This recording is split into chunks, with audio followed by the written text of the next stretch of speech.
Hello,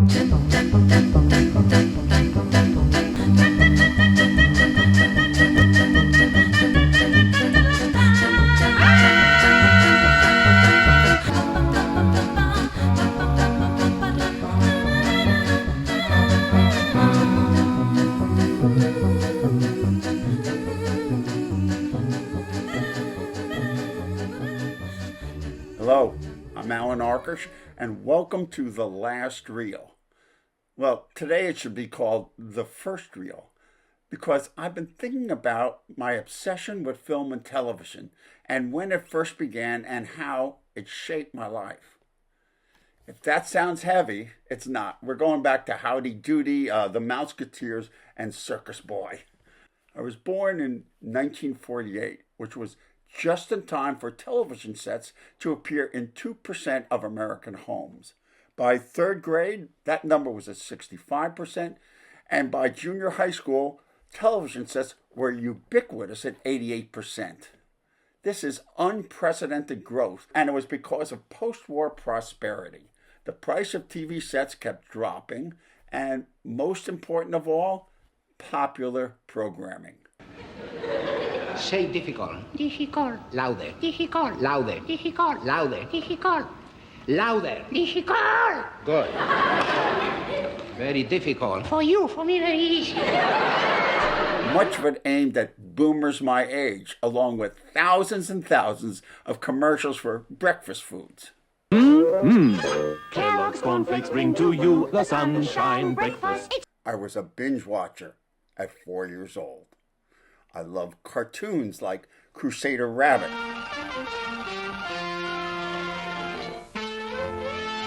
which was the first animated series made for TV, and of course, the personality puppets like Howdy Doody and Buffalo Bob. And every day after school, I ran home because I couldn't wait to get back to Doodyville.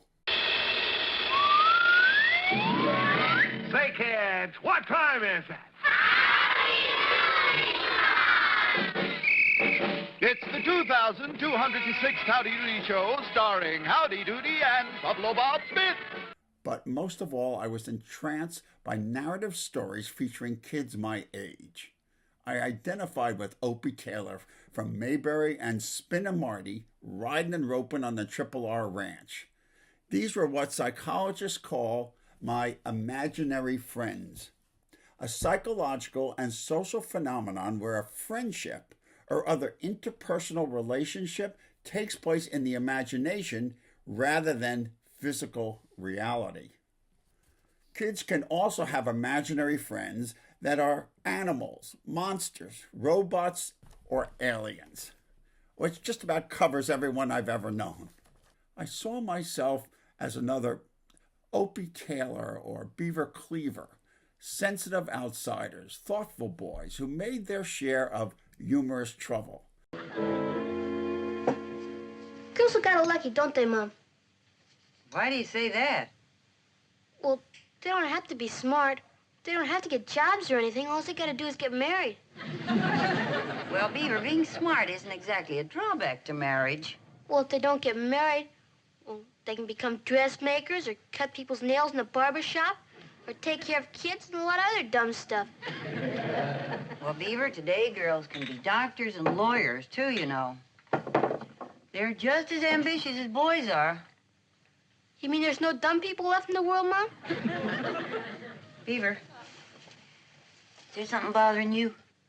Well, kind of, Mom. We're having an intelligence test tomorrow in school, and I don't know if I'm going to pass it. I escaped into the TV, and this inevitably led to my life's work of creating alternate realities, storytelling, TV series, and movies.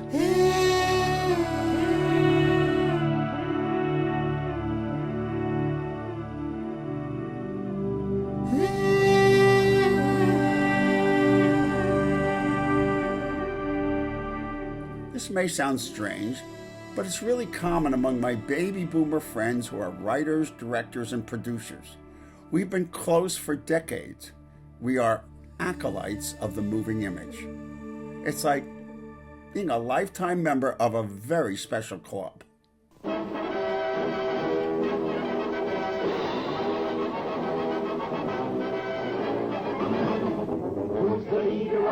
M-I-C-K-E-Y-M-O-U-S-E. Hey there, hi there, ho there, you're as welcome as can be. M-I-C-K-E-Y-M-O-U-S-E. Mickey Mouse, Mickey Mouse, forever let us hold our banner high, high, high, high. Come along and sing the song and join the jamboree. M-I-C-K-E-Y-M-O-U-S-E.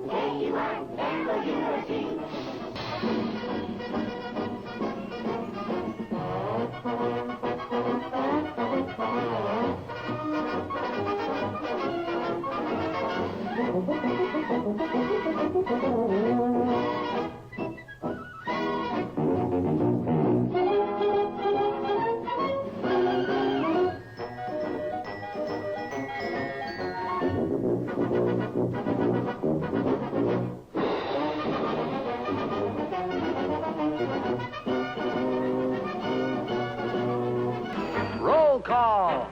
Cheryl. Bobby. Annette. Annette. Annette. From the very beginning, Annette was headed for stardom. Sure, Cubby and Karen were an adorable pair who always seemed to be photographed in a two-shot. Bobby was talented, irrepressible, and kind of a big hand. Darlene was the best singer and actress who could carry her own TV series. But only one Mouseketeer received 6,000 fan letters every month. The photogenic and likable Annette. Time to twist our mousey dial to the right and the left with a great big smile. This is the way we get to see a mouse cartoon for you and me. Tall, tall, tall, tall, tall, tall, he's in my heart. Chalk on the sidewalk, dishes on a tree, everybody knows it, Paul loves me. We got an early start, We're gonna have a ball. we're gonna ride the surf. And that ain't all. Nothing is greater than the sand serpents out there. Unrack our boards just as soon as we get there. Stack 'em in the sand while they're breaking just right. Yeah, we're surfing all day and we're swinging all night. Vacation is here, beach party tonight. Meeska, Mooska, Mouseketeer. Mouse cartoon time now is here. Like millions of other kids, I was enraptured when my favorite new TV show, The Mickey Mouse Club, introduced a daily serial about two quite different boys who were sent to a ranch-style camp for the summer. It didn't take long for Spin and Marty to catch on, and their story, told in continuing chapters from day to day, became a highlight of the hour-long Disney show. And the huge volume of fan mail that poured in demanded a second installment the following year, which introduced Kevin Corcoran as Moochie, and a third, which brought girls into the picture, played by Annette Funicello and Darlene Gillespie. To the uninitiated, Jackson Gillis's scripts for Spin and Marty may seem incredibly simple and low-key, but that's part of their charm. You've come home from school, turned on the console TV set in the living room, waited for it to warm up, no remote controls then either. The Triple R is a famous boys' summer ranch.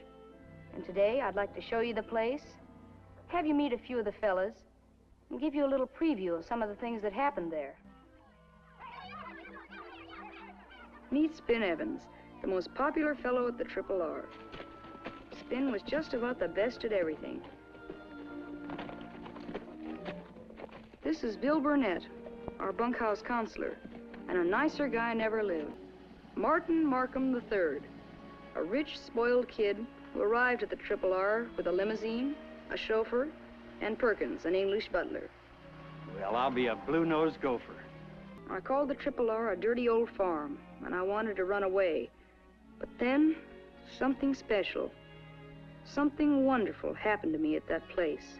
Okay, stretch, stretch. The fantasy of being a teenage cowboy was a powerful one.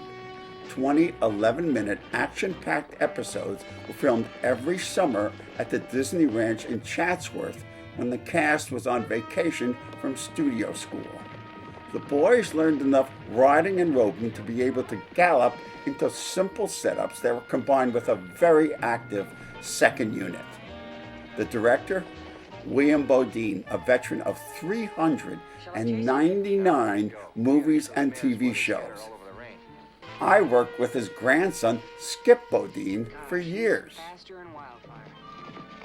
Maybe we can trap him. Come on with me. And one of life's ironies, 20 years later, in 1978, I would be at the same Chatsworth location filming Death Sport for Roger Corman. In the year 3000, all freedoms are crime. Mutants. The mutants! The mutants have her! Sadly, this is what Chatsworth looks like now. No place left for the buffaloes to roam. So let's get back to the action.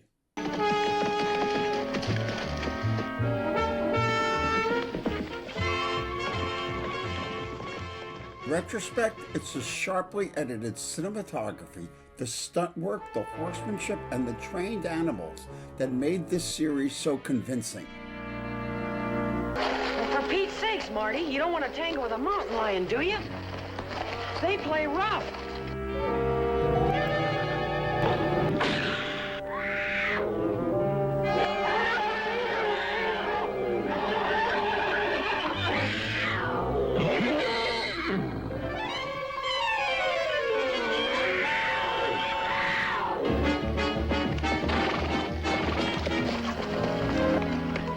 That's what I call a close call. You said it.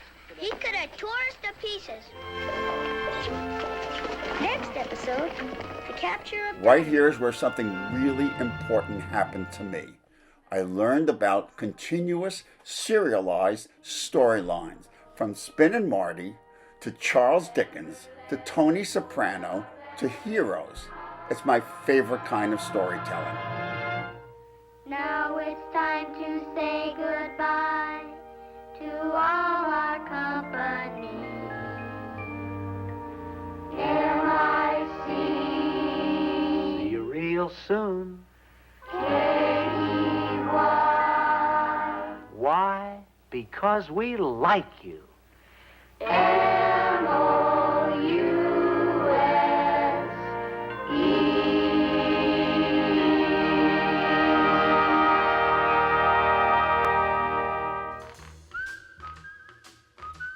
One of my favorite TV phrases, tune in next week. And next week on The Last Reel, we'll continue our journey through the past with family shows, like the ones that we wish were our families, nighttime dramas, and the biggest influence on me, $1 Million Movie. And of course, can't leave out So, tune in next week. There's a place on the couch for you.